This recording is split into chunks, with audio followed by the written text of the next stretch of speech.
Assalamualaikum warahmatullahi wabarakatuh. Perkenalkan, nama saya Rizky Dayanti. Saya dari kelas akuntansi reguler 2A.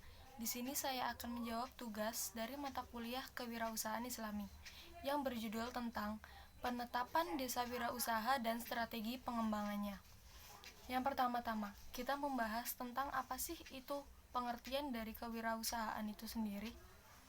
Kewirausahaan secara umum diartikan sebagai proses mengerjakan sesuatu yang baru atau yang kreatif dan berbeda yang sangat bermanfaat pastinya. Di sini kita akan membahas tentang desa wirausaha. Perekonomian perdesaan seringkali dinilai lambar dibanding pembangunan ekonomi. Penataan ekonomi pedesaan perlu segera dilakukan dengan memanfaatkan sumber daya desa secara optimal dengan cara yang sesuai dengan kondisi dan kebutuhan masyarakat dalam mencapai kesejahteraan secara menyeluruh. Adapun hal yang perlu kita seperti lakukan untuk mencapainya adalah yang pertama, diperlukan dua pendekatan, yaitu kebutuhan masyarakat dalam melakukan upaya perubahan dan mencegah hal-hal yang tidak diinginkan. Yang kedua, political will dan kemampuan pemerintah desa bersama masyarakat dalam mengimplementasikan perencanaan pembangunan yang sudah disusun pembahasannya. Yang ketiga, pengembangan metode penetapan desa wirausaha. Nah, berdasarkan kerangka pemikiran yang ada di atas yang dibagi menjadi 3, yaitu faktor potensi wilayah, faktor harapan masyarakat, dan faktor kebijakan pemerintah.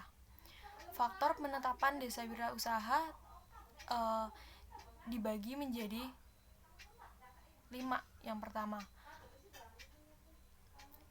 posisi geografis, potensi wilayah, potensi SDM, potensi pengembangan UMKM sektor pengolahan, dan yang terakhir yaitu infrastruktur penunjangan. Untuk mengetahui harapan masyarakat, dilakukan dengan melakukan wawancara tatap muka dengan masyarakat. Namun sebelumnya harus ditentukan dulu jenis usaha dominan yang akan menjadi ikon dalam pengembangan desa wirausaha. Yang kedua, pengujian penetapan desa Gunung Malang sebagai desa wirausaha. Desa Gunung Malang memenuhi persyaratan dan kriteria untuk pengembangan desa wirausaha karena rata-rata tingkat pendidikan penduduknya yaitu SMP, sedangkan hal yang menunjang tingginya retor sektor adalah banyaknya objek wisata yang berada di desa Gunung Malang dan di desa sekitarnya dari hasil pengamatan di lapangan. Dan di antara beberapa usaha yang dikembangkan ada 2 jenis usaha yang cukup dominan, yaitu produk pengolahan bambu seperti tusuk sate, bongsang, dan lain-lain.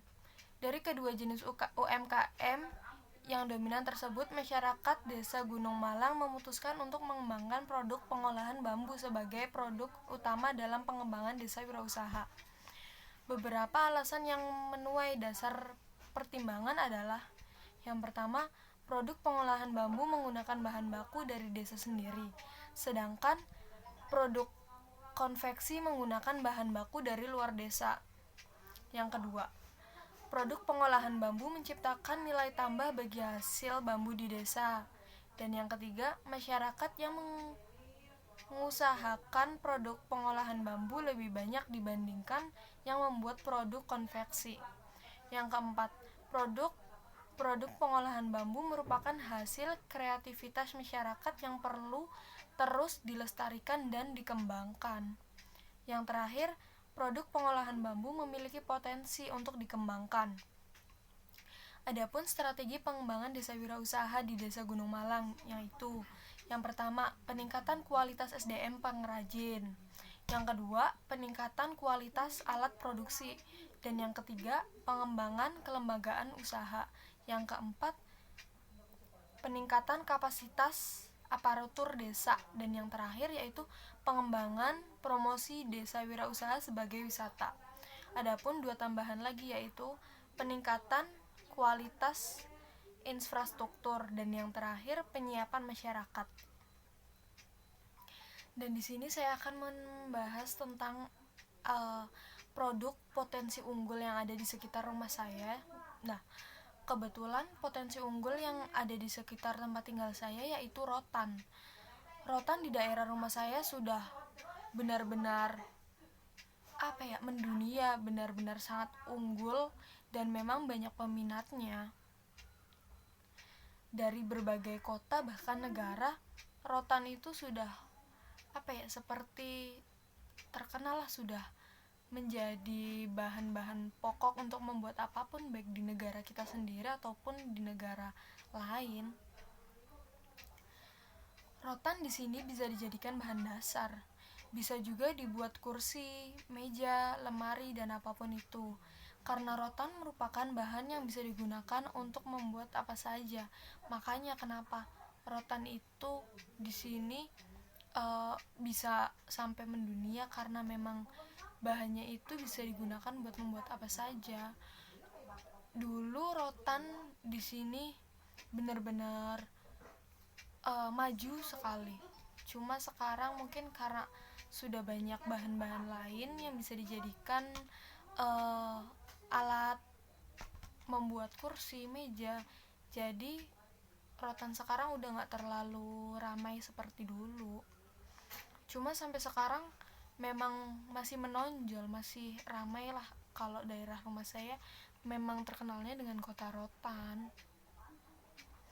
Nah, adapun potensi yang belum dikembangkan di sekitar rumah saya yaitu kue kering. Kue kering di sekitar rumah saya masih belum terlalu berkembang, masih belum maju, karena mungkin masih belum terlalu banyak yang minat, masih belum terlalu banyak yang suka, masih belum tahu apa sih, gimana sih rasanya kue kering. Cuma menurut saya enak, tapi emang di sini belum maju sampai kayak rotan gitu. Orangnya sih udah ada pabriknya, cuma masih belum sampai kayak ke luar kota gitu, masih dijual di sekitar Cirebon saja. Tapi kalau kitanya bisa buat ngelolahnya, bisa buat ngirim-ngirim ke luar kotanya juga sebenarnya sih bisa, karena emang kue kering tuh enak. Mungkin itu saja yang bisa saya sampaikan, kurang lebihnya mohon maaf. Wabillahi taufik wal hidayah. Wassalamualaikum warahmatullahi wabarakatuh.